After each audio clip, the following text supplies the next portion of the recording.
बनारस में बनारस घराने के स्वर ताल के संगम में बहेगी शास्त्रीय संगीत की त्रिवेणी। वाराणसी में सिडबी एवं स्पीक मैके के संयुक्त तत्वाधान में युवाओं को भारतीय संस्कृति से रूबरू कराने का यह अनूठा प्रयास अत्यंत सफल रहा। इसी कड़ी में स्कूल कॉलेजों की सत्र समाप्ति के साथ इस महायज्ञ के प्रथम सोपान का समापन समारोह रस बनारस स्वर ताल आयोजित होने जा रहा है, जो फरवरी रविवार को सिगरा स्थित रुद्राक्ष राष्ट्रीय सहयोग एवं सम्मेलन केंद्र में आयोजित किया जा रहा है। उक्त कार्यक्रम में भारत के नामचीन एवं प्रसिद्ध कलाकारों द्वारा गायन वादन एवं कथक नृत्य की प्रस्तुति दी जाएगी, जिसमें पंडित संजीव शंकर व पंडित अश्वनी शंकर द्वारा शहनाई वादन से शुरुआत होगी। तत्पश्चात पद्म भूषण पंडित साजन मिश्र, पंडित स्वरांश मिश्र द्वारा शास्त्रीय गायन और विशाल कृष्ण के कथक नृत्य की प्रस्तुति होगी, जिसमें प्रसिद्ध कलाकार संजू सहाय, आनंद शंकर, कांता प्रसाद, पंडित कुबेरनाथ मिश्र, श्रुति सिंह, उद्धव, पंडित धर्मनाथ मिश्र, त्रिलोकीनाथ मिश्र, उदय शंकर मिश्र एवं नीरज मिश्र संगत करेंगे। कार्यक्रम के मुख्य अतिथि कौशल राज शर्मा, मंडलायुक्त वाराणसी मंडल होंगे एवं विशिष्ट अतिथि सिडबी के अध्यक्ष एवं प्रबंधन निदेशक शिव सुब्रमण्यम रमन होंगे। बनारस घराने की शास्त्रीय संगीत विद्या को विश्व पटल पर रखने एवं योगदान देने वाले वरिष्ठ कलाकारों का सम्मान भी किया जाएगा। विभिन्न स्कूल कॉलेजों के प्रशिक्षण प्राप्त विद्यार्थियों की प्रस्तुति होगी। कार्यक्रम में काशी के सभी नवोदित एवं वरिष्ठ कलाकारों को आमंत्रित किया गया है। बनारस के संगीत प्रेमियों के लिए निःशुल्क प्रवेश है। यह जानकारी स्पीक मैके के चेयरपर्सन उमेश चंद्र सेठ एवं डॉक्टर मधु शुक्ला ने एक प्रेस वार्ता में दी। पत्रकार वार्ता में सिडबी एवं स्पीक मैके के पदाधिकारी मनीष कुमार सिंह, डॉक्टर नीरजा शुक्ला, डॉक्टर सुभा सक्सेना, डॉक्टर शमरेंद्र सिंह, सांभवी शुक्ला, डॉक्टर विभा सिंह, पवन सिंह एवं श्रेयस उपस्थित रहे।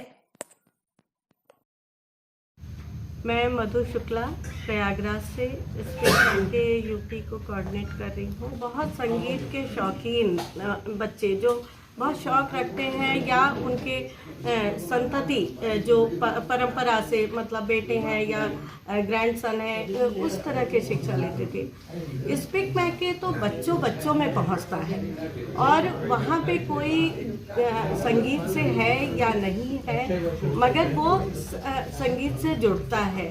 तो ऐसे में ये अलग प्रयास हमारा इस दृष्टि से है कि हम उन घरानों को उन बच्चों तक ले जा रहे हैं जिनकी पहुंच नहीं है, जिनकी पहुंच वहां तक नहीं थी। ऐसे बच्चों को हम उन घरानों से जोड़ रहे हैं। परिस्थितियां कौन सी आ गई? परिस्थितियां कौन सी आ गई कि बच्चे वहां तक नहीं पहुंचे, ये बताइए। शास्त्रीय संगीत हमेशा एक खास वर्ग के लिए था, ये आम नहीं था, इसलिए ये दूरी बनी रही। अभी क्या है कि स्पीक मैके ने हमारा जो विजन है 2030 का कि हमें हर बच्चे तक संगीत को पहुंचाना है, और सिडबी ने एक नई सोच रखी कि बनारस घराने को जोड़ दिया। तो ये घराना, चाहे वो बनारस घराना हो या ग्वालियर घराना हो, दिल्ली हो, पटियाला हो, जयपुर हो, आगरा हो, अगर हम इसको लेके काम करते हैं तो निश्चित रूप से सार्थक प्रयास आएंगे।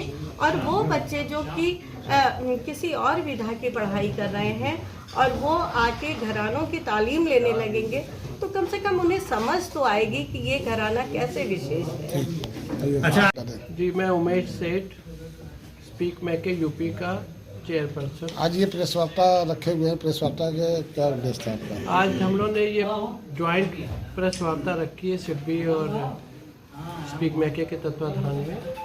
कल हमारा एक सिडबी के साथ स्पॉन्सरशिप चल रही है वर्कशॉप्स के लिए, बनारस घराने को प्रमोट करने के लिए।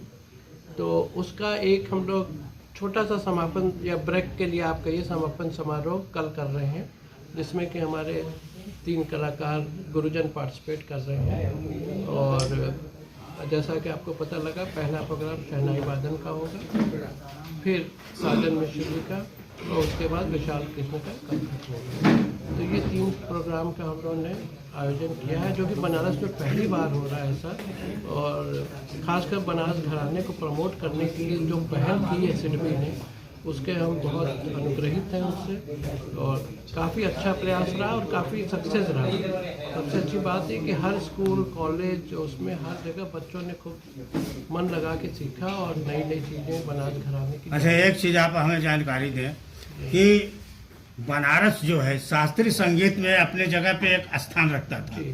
क्या कारण हुआ कि आप ये इतने महीनों से जागरूक कर रहे हैं? ये समस्या क्या है? नहीं, प्रॉब्लम ये है कि देखिए बनारस घराना तो बहुत पुराना है, इसकी एक अपनी ऐतिहासिक कहानी है, तो उसको तो आप भूल नहीं सकते हैं, अपनी जगह है।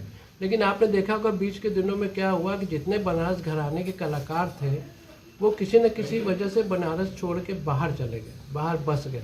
कोई दिल्ली चला गया, कोई बम्बई चला गया, कोई और कहीं चला गया। तो उसकी क्या वजह थी ये आप समझ सकते हैं। लेकिन अब धीरे धीरे आने वाले दिनों में इस तरीके के प्रोग्राम जब स्पीक मैके और सिडबी के साथ मिलकर हम करने लगे बनारस घराने को प्रमोट करने के लिए, अब इन कलाकारों को भी थोड़ा सा लगने लगा कि स्पीक मैके इस तरह के कार्यक्रम कर रहा है, उनको बनारस में भी कर पा रहा है।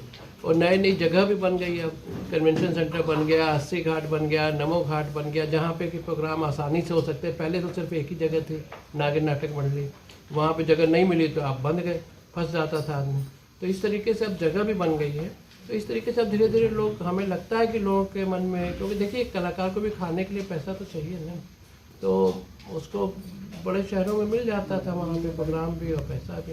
लेकिन अब यहाँ भी अगर इस तरीके के हम प्रोग्राम करते रहेंगे और भी संस्थाएं करती रहेंगी तो उनको भी जब पैसा मिलेगा तो यहाँ आएंगे बनारस में, और फिर बनारस नगरी की हिस्ट्री जैसे पुरानी थी वैसे ही परंपरा हम लोग की चलती है। मैं रितेश कुमार सिंह, सहायक महाप्रबंधक सिडबी वाराणसी। ये आज जो रुद्राक्ष में कार्यक्रम होने जा रहा है कल, उस पर क्या कहना चाहेंगे? किस तरह का प्रोग्राम है, क्या है? जी, जैसे हमने ना हमेशा सिडबी का स्वावलंबन बनाने की राह में हम हमेशा काम करते रहते हैं, और बनारस घराने को जो विलुप्त होती जा रही थी उसको हमने अंगीकृत किया है, और इनके संवर्धन के लिए ये प्रोग्राम बेसिकली रखा है। जितने भी मतलब जो नए युवा पीढ़ी है जो इससे विमुक्त हो गए थे, वो नहीं इस पे अपना रुचि दिखा रहे थे, उनको जोड़ा है, और उनके प्रोत्साहन के लिए, प्रोत्साहन वर्धन के लिए ये प्रोग्राम रखा गया है। तो मैं सभी नगरवासियों से निवेदन करूंगा कि इस प्रोग्राम में हिस्सा लेकर ज़्यादा से ज़्यादा नंबर में आएँ और उनको आशीष दें।